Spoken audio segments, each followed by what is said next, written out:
One, two, three, four, five. Mic check. 1, 2.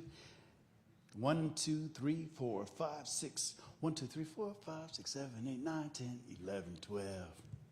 11.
Or that one.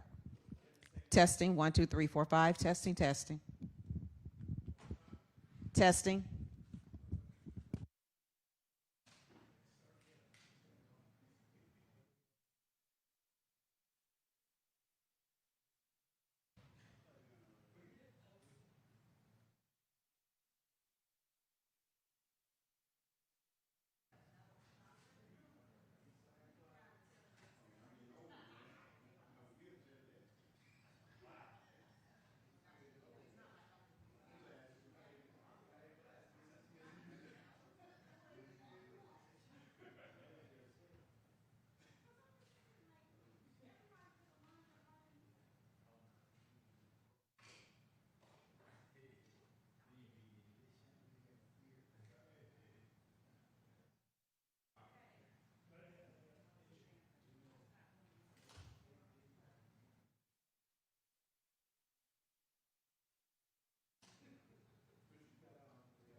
Testing.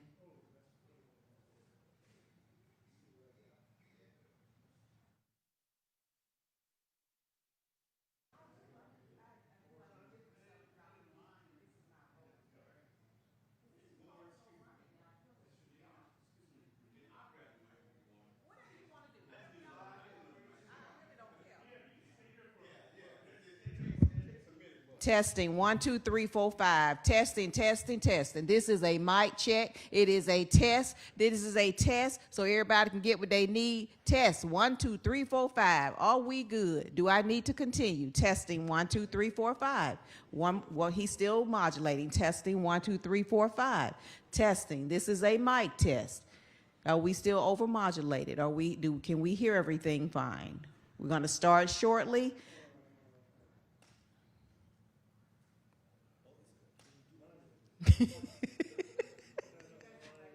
Yeah, we're up live right now, and Jane says once you guys get started, you can go. Mm-hmm. Testing, 1, 2, 3, 4, 5.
All right, first of all, good evening, good afternoon.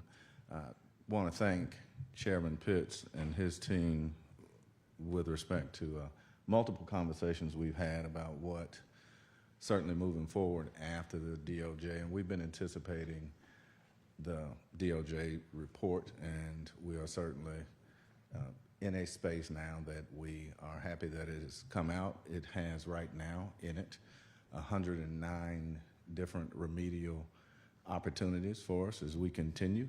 I do want to point out that if you look at it in its depth, it is a point-in-time study, if you will, and a lot of the things we have worked with the board over the past few months to accomplish, and wanted to highlight some of those.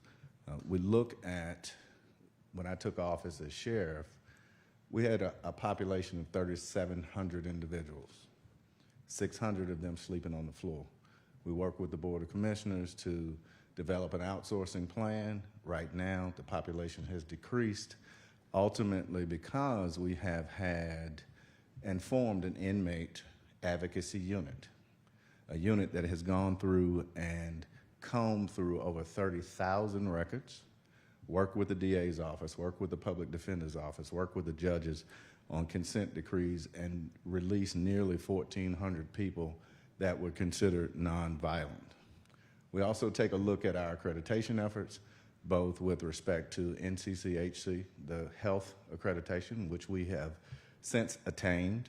We look at some of our daily accomplishments. We have, much as the DOJ report suggests, we have ongoing conversations daily with our command staff in terms of what it looks like for us to continue to move forward after each incident. Use of force, reporting, we have revamped that process, and we've revamped some training as we have gone along over the last few months. So we're committed to continue to work with the Bureau of Justice Assistance Program, as well as the National Institute of Corrections when it comes to what going through some of these remedial efforts look like.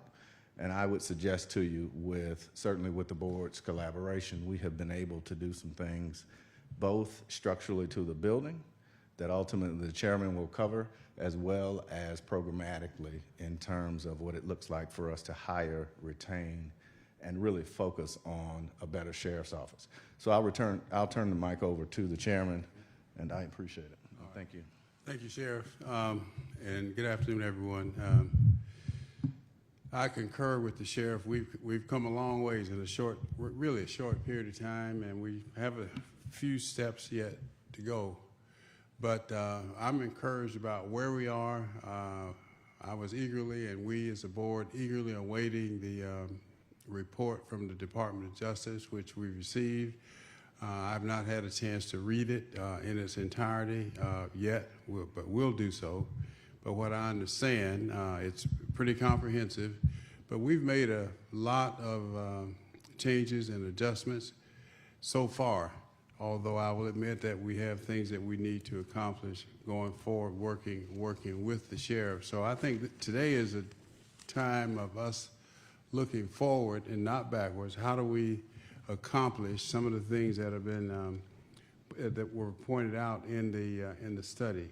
But I'm in the process now reviewing the detailed report that was issued, and we look forward to working with the Department of Justice as we move forward, but more importantly, working with our sheriff to make sure that we abide by what's in the report and anything that may be forthcoming.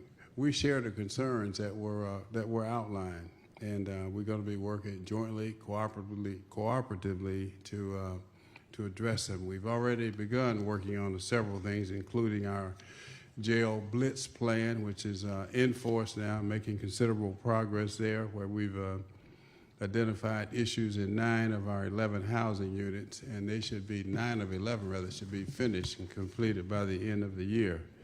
The board has also approved spending up to about $300 million to fully address the facility needs. At our meeting on Wednesday, as a matter of fact, the hope is to name a program or project manager for the team to assess all of the needs that they can identify. So I'm excited about where we are, and believe that we're headed in the right direction. I've said all along, that we will have to comply with whatever the Justice Department recommends, and that's what we're in the process of doing now. So thank you all for being with us.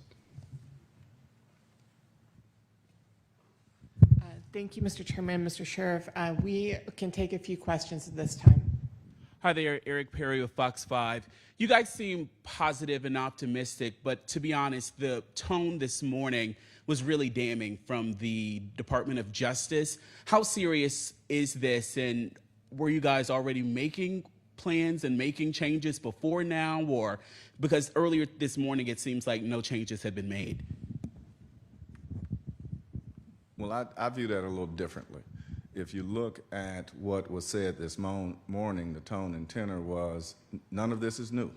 This is decade-old problems, some that predate certainly the chairman and I relationship, but ultimately it also said, and it was also pointed out very, very poignantly, these are fixable opportunities. And so that's what our plan is as we get ready to move forward, is to be able to fix each one of these opportunities and move forward.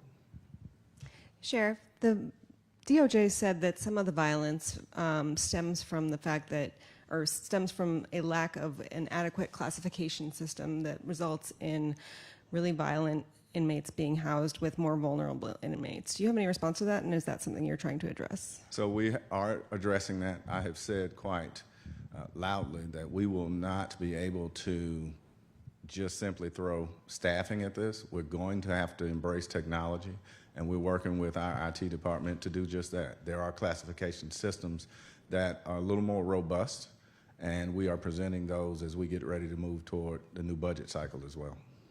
I just interviewed Andrea Young with the ACLU, and she believes that a big thing that could help with this, I know y'all have talked about, there's just not enough space for all of the inmates, and a big issue she saw was the fact that a lot of people in there can't afford to bond out, and a lot of people in there might not necessarily be in there because of a concern of violence or a concern of being a danger to society. Do y'all feel that maybe there is a systematic change that needs to be in place for the people who do end up in the jail to begin with? So the filtering system of who is jailed in the Fulton County Jail versus, just everyone in jail, and changing how the jail functions. Well, we don't have the luxury of predicting who is brought to the facility.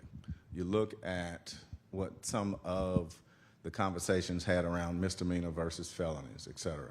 And so we have less than 200 felons there, and ultimately most of those are domestic violence related. And so we don't have the luxury of saying who comes and goes, but what we do with it through the inmate advocacy unit is really pull. I thought I said less than 200 misdemeanors. All right, I want to make sure I'm clear. So they're less than 200 misdemeanors. The rest are felons. But those are domestic violence related. And so to that extent, we work with the DA's office, we work with the public defender's office to see whom we can really get out of jail if it is applicable. But going through, and I mentioned our inmate advocacy unit, there are times when we find somebody that has a bond that has dwindled down to less than $1,000, $500, $10, or whatever it may look like, and then we get them out of jail. But we can't just let them go. We try and connect them with their families. And that's why it's important to have such programs. And we've invited the ACLU and a number of different community-based organizations in to really help not only see that, but to see what they have to offer as well. Last question.